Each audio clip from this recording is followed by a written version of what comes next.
Suling Emas, Jilid 16, Bagian 4. Siapa duga Sin Jiu Ku Paong yang dahulu terkenal sebagai seorang patriot sejati, seorang pembela tanah air dan negara sampai mengorbankan kedua kakinya, kini menyeberang kepada musuh dan tidak malu dalam usia tua merubah diri menjadi seorang pengkhianat yang serendah-rendahnya karena bersekutu dengan orang hitan.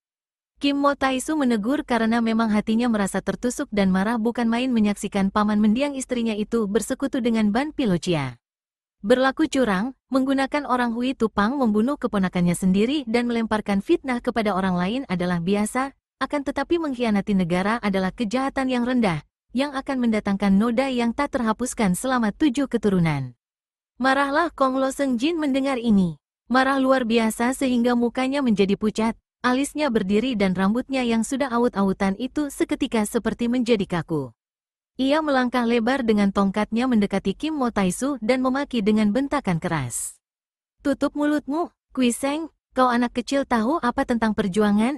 Ketika kau belum terlahir, aku sudah berjuang membela negara. Sekarang kau berani memberi kuliah tentang perjuangan kepadaku? Keparat!" Kim Mo Taisu tersenyum mengejek. "Justru karena kau sudah terlalu tua maka engkau menjadi pikun. Sudah layak kalau orang dinilai dari perbuatannya paling akhir. 1000 perbuatan baik akan terhapus oleh sebuah perbuatan buruk. 1000 perbuatan buruk dapat saja dicuci oleh sebuah perbuatan baik terakhir. Kong Lo Seng Jin, kau sudah tua, mendekati saat kematian, mengapa tidak menyiapkan bekal yang baik malah menumpuk dosa dan kecemaran? Mengapa tidak mencari jalan terang malah tersesat dalam kegelapan? Mengapa seorang patriot berubah menjadi pengkhianat? Setan neraka!" Kong Lo Seng Jin semakin marah. "Aku sudah mengorbankan seluruh keluargaku untuk negara, bahkan mengorbankan kedua kakiku. Aku memang menyuruh bunuh istrimu untuk membangkitkan semangatmu agar kau mengikuti jejakku. Kau yang baru berkorban istri saja sudah ribut dan hendak membalasku. Jangan kira aku takut, kini kau menuduhku yang bukan-bukan. Kau anak kecil tahu apa? Semenjak kerajaan Tang runtuh, selama setengah abad rakyat kita ditindas oleh raja-raja lalim. Mula-mula mereka baik, akan tetapi akhirnya sama saja. Keadaan begini harus diakhiri dan bangsa hitan yang jaya sajalah yang akan dapat membantu merubah keadaan. Dengan bantuan bangsa hitan, aku akan mendirikan kembali kerajaan Tang yang megah. Kau, Kim Mo Taisu, kalau kau mau membantu kami, aku dan sahabat-sahabatku ini akan melupakan segala urusan di antara kita yang sudah lewat, dan mari kita bangun kembali kerajaan Tang dengan bantuan sahabat-sahabat hitan. Kelak kau akan menjadi raja muda, karena kau masih terhitung mantu keponakanku." Kim Mo Taisu memandang dengan mata terbelalak, kemudian bertanya, suaranya perlahan dan lirih, "Dan kau menjadi kaisarnya?" "Siapa lagi? Akulah raja muda kerajaan Tang yang terakhir," jawab Kong Lo Seng Jin sambil membusungkan dada. "Celaka," pikir Kim Mo Taisu. Kakek ini sudah menjadi gila. Menjadi kaisar kerajaan Tang yang dibangun dengan bantuan bangsa hitan? Sama saja dengan memasukkan barisan serigala ke dalam rumah. Apakah kalau seandainya bangsa hitan berhasil, mereka mau menyerahkan kekuasaan kepada Kong Lo Seng Jin? Kepada seorang kakek lumpuh, membayangkan betapa kerajaan dikuasai oleh seorang kaisar lumpuh, Kim Mo Taisu menjadi geli hatinya dan tak tertahankan lagi ia tertawa tergelak. "Hahaha, Kong Lo Seng Jin, kiranya engkau sudah menjadi gila. Tak usah kau melamunkan yang bukan-bukan karena sekarang juga kau harus menebus kematian istriku dengan nyawamu. Adapun teman-temanmu ini, terutama sekali Ban Pilocia, juga takkan lepas dari tanganku karena dia harus menebus kematian adik istriku. Kong Lo Seng Jin, tahukah engkau bahwa adik kembar Jin Lin yang bernama Hu Kim Lin tewas karena kekejian dan kebiadaban manusia hitan ini? Tutup mulut, urusan pribadi tidak penting, yang penting urusan negara." Kong Lo Seng Jin sudah menjadi marah sekali dan menerjang Kim Mo Taisu dengan kedua tongkatnya yang bergerak-gerak bergantian secara dahsyat. Tentu saja kakek yang berubah wataknya ini tidak peduli betapa keponakannya mati karena Ban Pilocia, karena dia sendiri pun tega menyuruh membunuh keponakannya, istri Kim Mo Taisu, hanya untuk kepentingan cita-citanya. Kim Mo Taisu yang kini sudah siap untuk bertanding, cepat mengelak dengan lompatan tinggi ke kanan. Ketika kakinya kembali menyentuh bumi, tangan kanannya sudah memegang sebatang pedang, tangan kirinya memegang sebuah kipas. Memang semenjak ia mengambil keputusan untuk mencari musuh-musuh besarnya yang terdiri dari orang-orang sakti, dan mengingat akan pengalamannya ketika ia dikeroyok tanpa memegang senjata, Kim Mo Taisu sudah mempersiapkan diri dengan sepasang senjatanya yang lengkap yaitu pedang dan kipas. Begitu lawannya mendesak maju, sekaligus Kim Mo Taisu menggerakkan pedang dan kipas. Pedangnya mainkan Pat Sian Kiam Hoat dan kipasnya mainkan Lo Hai San Hoat yang merupakan pasangan luar biasa dan hebat. Betapapun saktinya Kong Lo Sengjin, kakek itu langsung terhuyung ke belakang saat menghadapi serbuan sepasang senjata aneh yang mengeluarkan angin pukulan dahsyat ini. Akan tetapi pada saat itu, Ban Pilocia sudah menerjang maju dengan cambuk hitamnya sambil tertawa. Hahaha, Kim Mo Taisu, sekali ini kau takkan dapat lolos dari cambukku. Betapa kaget hati kakek hitam raksasa ini ketika ujung cambuknya menyambar dan sudah dekat dengan tubuh lawan, tetapi ujung cambuk itu terpental kembali seakan-akan ada tenaga luar biasa yang menolaknya. Kiranya kebutan kipas di tangan kiri Kim Mo Taisu telah berhasil mendorong kembali ujung cambuk itu. Dari gerakan ini saja dapat dibayangkan betapa hebat tenaga sinkang Kim Mo Taisu dan diam-diam Ban Pilocia merasa khawatir. Ia maklum bahwa selama belasan tahun ini, Kim Mo Taisu telah mendapat kemajuan pesat sekali dan dalam hal tenaga dalam saja ia sudah tidak dapat menandingi lawannya. Biarpun begitu, kakek raksasa ini tidak takut, apalagi pada saat itu, Po Kai Ong dan Lau Kiat sudah menyerbu maju untuk membantu. Yang hebat dan tak tersangka-sangka oleh Kim Mo Taisu adalah Po Kai Ong. Begitu Raja Pengemis ini bergerak menggunakan sebatang tongkat pengemis, terdengar angin menderu dan serangannya berbahaya sekali. Kiranya Raja Pengemis yang sebaya dengannya itu juga telah memperoleh kemajuan hebat. Hanya Lau Kiat murid Ban Pilocia sajalah yang merupakan lawan paling lemah di antara 4 orang ini. Namun pengeroyokan mereka cukup berbahaya dan membuat Kim Mo Taisu harus mengerahkan seluruh tenaga dan mengeluarkan semua kepandaiannya. Pertandingan berlangsung dengan amat hebatnya.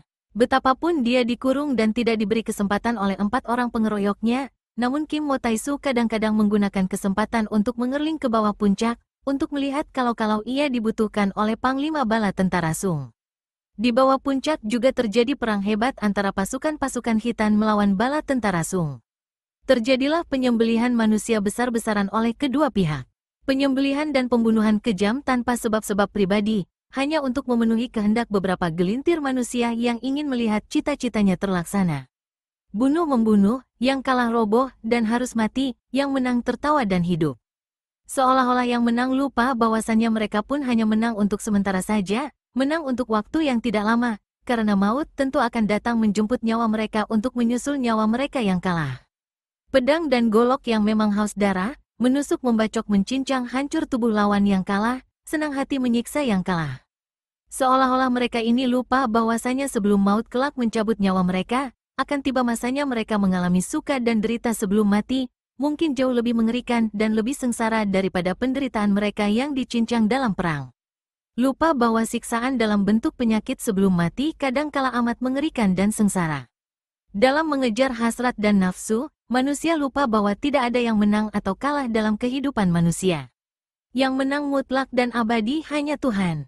Karena itu bahagialah mereka yang mengabdikan diri sebagai hamba Tuhan, sebagai prajurit Tuhan yang bersenjatakan kasih, yang hanya mengharapkan damai dan tenteram di dunia, tidak ada perang, tidak ada bunuh-membunuh, tidak ada benci, tidak ada dendam.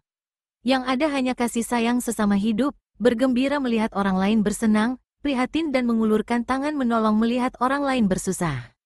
Kalau hidup antar manusia sudah seperti itu, hidup antar negara tentu menjadi demikian pula. Tidak ada bentrok politik, tiada perang agama, tiada perbedaan di antara bangsa, penuh kasih, penuh toleransi.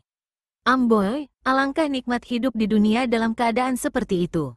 Kim Mo Taisu benar-benar seorang pendekar sakti. 4 orang lawannya adalah orang-orang luar biasa, ahli-ahli silat yang sudah mencapai tingkat tinggi.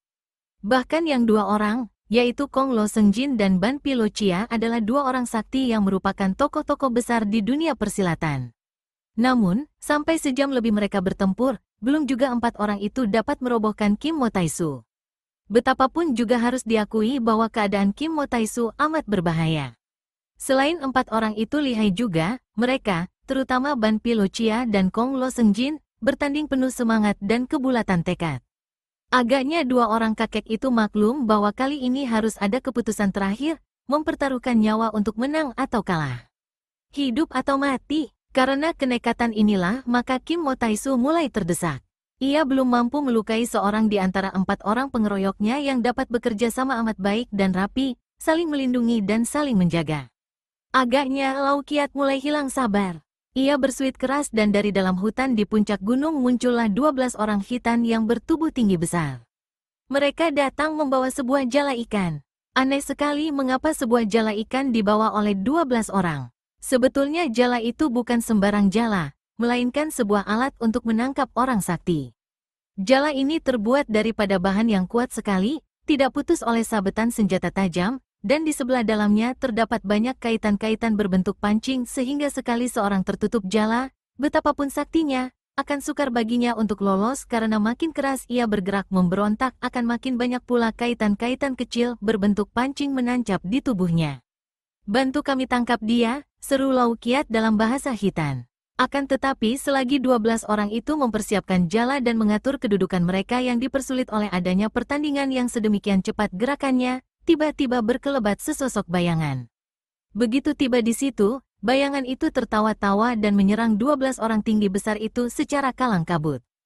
Dari sudut matanya Kim Mo Taisu melihat bahwa yang datang menyerang 12 orang penebar jala itu bukan lain adalah Gan Lopek si pelukis tadi. Benar saja dugaan Kim Mo Taisu ketika bertemu dengan kakek pelukis ini tadi. Tidak hanya pandai melukis dan melawak, Gan Lopek ini ternyata lihai pula ilmu silatnya. Setidaknya terlalu lihai untuk 12 orang tinggi besar yang hanya pandai bermain dengan jala itu. Mereka itu adalah orang-orang hitan yang biasa menjala ikan, biasa pula mereka menangkap anjing laut dengan jala. Tentang ilmu silat, mereka hanya tahu sedikit-sedikit, walaupun bertenaga besar. Karena penyerbuan Gan Lopek ini tak tersangka-sangka, 12 orang itu tidak sempat mempergunakan jala mereka, maka mereka mencabut golok besar dan menerjang kakek yang tertawa-tawa itu. Kiranya Gan Lopek hanya melayani mereka dengan sepasang mupitnya. Pedangnya masih tergantung di pinggang, sama sekali tidak ia pergunakan. Akan tetapi sepasang mupitnya hebat.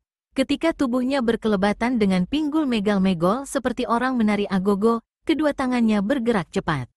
Terdengar teriakan-teriakan marah. Sebentar saja 6 orang tinggi besar sudah tidak bisa berkelahi lagi karena mereka menggunakan kedua tangan mereka yang menjadi gelap karena dicoret-coret oleh sepasang mupit sehingga muka mereka itu coreng-moreng dengan warna hitam dan putih sedangkan mata mereka penuh tinta. Kemudian mereka roboh seorang demi seorang tertotok gagang mupit.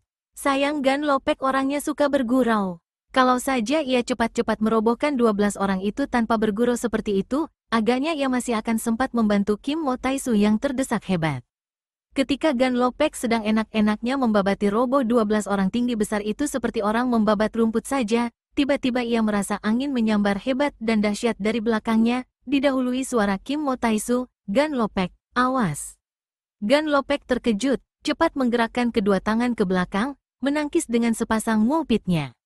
Akan tetapi terdengar suara keras, sepasang mupitnya patah dan pundak kanannya kena hantam ujung cambuk di tangan Ban Pilocia yang telah menyerang Gan Lopek ketika melihat Gan Lopek merobohkan 12 orang tukang jala. Aduh, Gan Lopek roboh terguling dan terus ia menggulingkan tubuhnya untuk menghindari serangan susulan. Sambil bergulingan Gan Lopek muntahkan darah segar, tanda bahwa hantaman pada pundaknya tadi telah mengakibatkan luka berat di sebelah dalam tubuhnya. Akan tetapi cambuk hitam itu bagaikan tangan maut terus mengejarnya untuk memberi pukulan maut terakhir.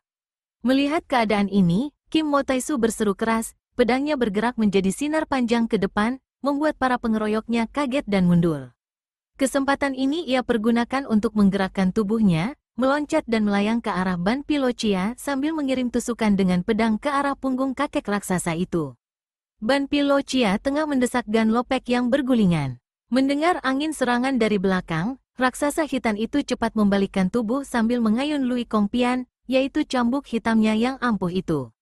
Kim Mo Taisu sudah menduga akan hal ini. Cepat ia menggerakkan kipasnya ketika kakinya sudah turun di atas tanah sambil mengerahkan sinkang, menciptakan tenaga melekat.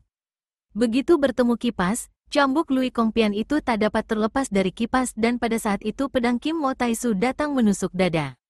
Ban Pilocia cepat mengerahkan tenaga Heksi Chiang di tangan kirinya, menghantam ke arah lambung Kim Mo Taisu tanpa mempedulikan tusukan pedang. Dalam keadaan berbahaya itu, kakek raksasa ini agaknya ingin mengadu nyawa, mengajak mati bersama. Namun Kim Mo Taisu tidak sudi menerima ajakan ini, pedangnya yang menusuk otomatis bergerak membabat ke bawah. Krakek, buntunglah lengan kiri Ban Pilocia sebatas bawah siku. Darah menyemprot akan tetapi sedikit pun tidak terdengar keluhan Ban Pilocia, bahkan kakek itu tertawa bergelak dan cambuknya yang kini sudah terlepas menyambar pula. Kim Mo Taisu melihat sambaran cambuk ditambah serangan dari belakang tentu dari seorang di antara para pengeroyok, cepat merebahkan diri ke bawah, bergulingan dan melihat kesempatan baik, ia meloncat ke atas dan mengerjakan pedangnya yang tak dapat dielakkan lagi oleh Ban Pilocia yang sudah terhuyung-huyung. Pedang menancap di perutnya yang gendut. Kim Mo Taisu menyontek pedang ke atas lalu meloncat sambil mencabut pedang. Ban Pilocia makin keras tertawa bergelak. Akan tetapi kini ia tertawa sambil memandang ususnya yang keluar dari lubang besar di perut. Dipegangnya usus itu dengan kedua tangannya, akan tetapi ia terhuyung, lalu roboh berkelojotan. Hasil menewaskan seorang musuh besar ini bukan didapat dengan mudah begitu saja oleh Kim Mo Taisu. Tanpa pencurahan tenaga dan perhatian yang menyeluruh dalam serangan ini, tidak mungkin ia akan mampu merobohkan seorang sakti seperti Ban Pilocia. Dan karena pencurahan perhatian yang menyeluruh inilah, maka Kim Mo Taisu menebus dengan pengorbanan dirinya. Ketika Kim Mo Taisu bergulingan ke bawah tadi, dari belakang telah menyambar serangan hebat yang datang dari pukulan tongkat Pou Kaiong. Dengan gerakan berguling ia berhasil menghindarkan ancaman tongkat Pou Kaiong, bahkan berhasil menusuk dan menewaskan Ban Pilocia. Namun selagi ia menusuk dan menyontekkan pedangnya ke atas lalu dicabut dan siap meloncat mundur, tiba-tiba datang pukulan yang hebat dari arah kiri, sedangkan dari arah kanannya menyambar tongkat Pou Kaiong, dari belakang juga ia ditusuk oleh tongkat di tangan Lau Kiat, murid Ban Pilocia yang marah sekali melihat suhunya tewas. Pada saat itu Kim Mo Taisu baru saja meloncat, kedudukan kedua kakinya masih belum menginjak tanah dengan kuat. Terpaksa ia menggerakkan tubuh miring sehingga ia dapat menangkis tongkat Lau Kiat dengan pedang dan menyampok tongkat Pou Kaiong dengan kipas. Maksudnya hendak melanjutkan tangkisan pedangnya itu terus ke kanan membabat pukulan yang anginnya dahsyat dan membuntungkan lengan Kong Lo Sengjin. Namun terlambat, kiranya Kong Lo Sengjin tidak memukul ke arah yang tadi, melainkan mengirim pukulan jarak jauh ke arah punggung. Kim Mo Taisu yang sedang menangkis dua tongkat itu tak sempat lagi mengelak. Punggungnya terkena pukulan jarak jauh dan ia terguling. Sebagai seorang ahli silat yang tinggi ilmunya, pukulan jarak jauh itu hanya mampu membuat ia terguling saja. Cepat ia terus menggelinding sambil menggerakkan pedang dan kipasnya menjaga diri. Akan tetapi ketika ia meloncat berdiri, tubuhnya terhuyung-huyung dan ia merasa punggungnya sakit dan kaku. Inilah hebatnya Kong Lo Sengjin dan ini pula yang menyebabkan ia dahulu dijuluki Sin Jiu atau Kepalan Sakti. Kakek ini memiliki ilmu pukulan tangan kosong yang ampuh. Orang-orang yang kepandaiannya rendah, sekali terkena sambaran angin pukulannya akan roboh dan tewas seketika. Kim Mo Taisu memang kuat dan bukanlah seorang lawan berilmu rendah. Akan tetapi tadi ia sedang menangkis dan ternyata kakek lumpuh itu telah mengirim pukulan tepat pada saat ia menangkis dan dengan tepat pula memilih bagian yang pada saat itu kosong. Tadi Kim Mo Taisu menangkis dengan pengerahan tenaga sinkang karena maklum bahwa kedua tongkat itu digerakkan oleh dua lawan yang lihai. Oleh karena inilah, maka tentu saja tenaga sinkangnya dipergunakan dan disalurkan ke dalam kedua lengan sehingga bagian punggungnya yang amat kuat itu menjadi kosong dan lemah. Kim Mo Taisu terkejut, maklum bahwa ia telah menderita luka berat. Ia memuntahkan darah hidup, akan tetapi segera dapat mengatur pernapasan dan serangan berikutnya dari ketiga orang itu dapat ia hadapi lagi dengan gerakan yang cukup kuat dan cepat. Memang hebat kekuatan Kim Mo Taisu, kuat dan ulet, berani dan pantang mundur. Taisu, mari lari, dengan suara lemah Gan Lopek yang sudah terluka pun itu mengajak. Gan Lopek terluka hebat oleh pukulan ujung cambuk Ban Pilocia, dan tak mungkin kuat lagi menghadapi lawan-lawan yang tangguh itu, maka ia mengajak Kim Mo Taisu melarikan diri. Ia melompat pergi dari tempat itu. Akan tetapi Kim Mo Taisu tidak mau melarikan diri. Ia melawan terus dengan nekat sungguh pun punggungnya terasa makin sakit. Gan Lopek berlari pergi sambil menarik napas panjang. Tentu saja ia tidak bisa nekat seperti Kim Mo Taisu. Dia adalah orang luar yang tidak tahu menahu tentang urusan mereka. Kalau tadi ia turun tangan membantu Kim Mo Taisu adalah karena ia melihat 12 orang hitan itu hendak menggunakan jala yang ia kenal dan tahu amat berbahaya itu. Pula ia memang merasa simpati dan suka kepada Kim Mo Taisu yang namanya terkenal harum. Ia sudah turun tangan menolong Kim Mo Taisu dengan jalan merobohkan 12 orang tukang jala. Dan ia pun baru saja tertolong oleh Kim Mo Taisu dari ancaman maut di tangan Ban Pilocia. Sudah impas, akan tetapi dia sudah terluka dan tak mungkin nekat memberikan nyawanya tanpa sebab. Kim Mo Taisu boleh nekat, mungkin mempunyai alasan yang kuat untuk tidak melarikan diri. Memang wawasan Gan Lopek itu benar. Andai kata Kim Mo Taisu tidak berhadapan dengan Kong Lo Sengjin, agaknya ia pun akan melarikan diri. Lawan juga menggunakan kecurangan dengan mengeroyok, maka melarikan diri bukanlah hal yang memalukan. Akan tetapi sekarang ia berhadapan dengan Kong Lo Sengjin. Semua perhitungan harus diselesaikan saat itu juga. Pertandingan antara Kim Mo Taisu dikeroyok 3 orang lawannya masih berjalan seru. Biarpun Kim Mo Taisu telah terluka berat, akan tetapi pihak pengeroyok juga telah kehilangan ban Pilocia. Kini Kim Mo Taisu hanya dapat membatasi diri dengan bertahan karena kalau ia terlalu banyak menghamburkan tenaga untuk menyerang, tentu keadaannya akan makin payah dan berbahaya. Pada saat lawan menyerang saja ia mengandalkan kegesitannya mengelak sambil balas menyerang, dan dengan cara ini ia dapat menghemat tenaganya. Ia sudah bertekad bahwa biarpun akhirnya ia kalah dan tewas, ia harus dapat merobohkan Kong Lo Sengjin lebih dahulu. Pada saat yang amat berbahaya bagi Kim Mo Taisu itu, tiba-tiba muncullah Bu Song dan sepasukan tentara. Melihat suhunya dikeroyok dan keadaannya payah, Bu Song mengeluarkan suara melengking tinggi dan mendahului pasukan itu meloncat ke depan. Munculnya Bu Song mengagetkan 3 orang yang mengeroyok. Kim Mo Taisu seorang diri saja sudah cukup berat dan sukar dirobohkan, apalagi datang bala bantuan belasan orang banyaknya. Mereka terdiri dari orang-orang yang licik dan curang, maka begitu melihat pihak mereka terancam, tanpa dikomando lagi mereka lalu melompat pergi, dan Lau Kiat yang pergi lebih dulu setelah menyambar jenazah gurunya. Bu Song cepat menghampiri suhunya yang berdiri terhuyung-huyung. "Suhu," tegurnya penuh khawatir. Kim Mo Taisu menggeleng kepala. "Tidak apa-apa, dari mana kau? Mengapa ke sini?" "Ticu baru saja datang." Di kota Raja Ticu mendengar akan keberangkatan Suhu bersama barisan. Ticu menyusul dan hendak membantu. Di lereng gunung barisan kita telah berhasil memukul mundur musuh dan kini sedang mengadakan pengejaran. Pang Chiangkun yang melihat Suhu belum juga kembali, menyuruh Ticu menyusul ke sini dengan pasukan pengawal. Apakah Suhu terluka? Biarpun mukanya pucat dan punggungnya nyeri, Kim Mo Taisu masih sanggup melakukan perjalanan cepat bersama muridnya, mendahului pasukan turun dari puncak. Akan tetapi begitu tiba di perkemahan, pendekar ini kembali muntahkan darah segar dan roboh pingsan. Bu Song menyambar tubuh suhunya, memondongnya ke dalam perkemahan dan membaringkannya, lalu merawatnya. Setelah siuman Kim Mo Taisu berkata, "Kong Lo Sengjin hebat sekali pukulannya. Akan tetapi tidak cukup hebat untuk merenggut nyawaku. Bu Song, kau cepat ceritakan pengalamanmu. Berhasilkah?" Setelah bertanya demikian, Kim Mo Taisu lalu duduk bersila dan mengatur napas. Bu Song yang maklum bahwa suhunya perlu mengasuh dan memulihkan kesehatannya, segera menuturkan pengalamannya di Pekkoatu dan perjumpaannya dengan Bu Tek Lojin. Perjalanannya berhasil baik dan merupakan berita menyenangkan, maka ia berani bercerita kepada suhunya. Benar saja, biarpun matanya dipejamkan, wajah Kim Mo Taisu berseri-seri mendengar penuturan muridnya. Ia masih mengatur napasnya, panjang-panjang menarik napas sehingga dadanya mekar dan perutnya mengempis, ditahannya lama-lama baru dikeluarkan seenaknya. Begitu terus-menerus. Kemudian ia membuka kedua matanya, memandang muridnya. "Keluarkan suling itu," katanya lirih. Dengan hati bangga dan girang dapat menyenangkan hati suhunya, Bu Song mengeluarkan suling emas dari balik jubahnya, menyerahkan suling itu kepada suhunya. Akan tetapi Kim Mo Taisu tidak memegang suling itu, hanya memandang dan berkata, "Memang betul ini suling emas, hadiah Bu Ke Xiansu kepada sastrawan Chiu Bun. Apakah sudah kau pelajari cara meniupnya untuk mengiringi sajak dalam kitab?" "Sudah, Suhu. Coba kau mainkan suling itu dalam gerakan Pat Sian Kiam Hoat." Bu Song melangkah mundur, lalu menggerakkan suling melakukan jurus-jurus Pat Sian Kiam Hoat. Baru 3 jurus suhunya sudah berkata, "Cukup. Kau sungguh bernasib baik sekali, muridku. Sekarang aku tidak khawatir lagi. Dengan bantuan Bu Tek Lojin, kau sudah melampaui gurumu." "Ah, mana bisa begitu, Suhu?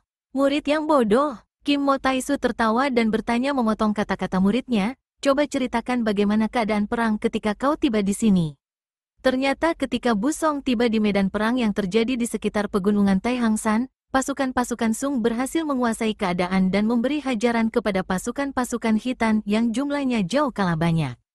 Girang hati Bu Song melihat keadaan ini dan di sepanjang jalan, sambil bertanya-tanya kepada para prajurit tentang suhunya, Kim Mo Taisu, ia membuka jalan darah dan merobohkan setiap musuh yang hendak menghalangi jalannya.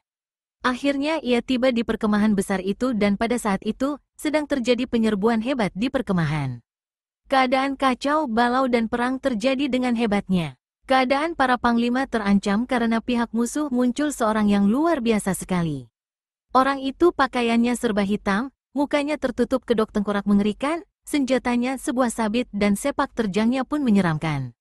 Gerakannya cepat dan tenaganya mukjizat sehingga setiap orang prajurit yang berani menentangnya tentu roboh dengan tubuh terpotong menjadi dua. Akan tetapi para prajurit pengawal itu adalah prajurit-prajurit pilihan yang tidak takut mati. Untuk menyelamatkan para komandannya dari ancaman manusia iblis ini, puluhan orang prajurit mengurung iblis itu. Biarpun banyak sekali prajurit yang roboh malang melintang dan tewas di tangan manusia iblis ini, namun sang manusia iblis tidak mampu menerobos ke dalam tenda besar untuk membunuh 4 orang panglima. Pada saat itulah Bu Song tiba di tempat itu. Melihat keadaan ini ia menjadi marah, dan sekali melompat ia telah melompati pagar manusia yang mengeroyok manusia iblis, tiba di depan iblis itu lalu menerjang dengan suling emasnya yang ia tahu adalah senjata yang ampuh sekali. Si manusia iblis itu tadi mengaku berjuluk Hek Giamlo atau Maut Hitam, kini berseru kaget karena hampir saja lehernya kena hantaman suling yang mengeluarkan sinar kuning. Ia cepat mengayun sabitnya yang tajam ke arah pinggang Bu Song, akan tetapi dengan mudah Bu Song menangkis dengan sulingnya. Terdengar suara nyaring dan bunga api berpijar menyilaukan mata ketika kedua senjata itu bertemu.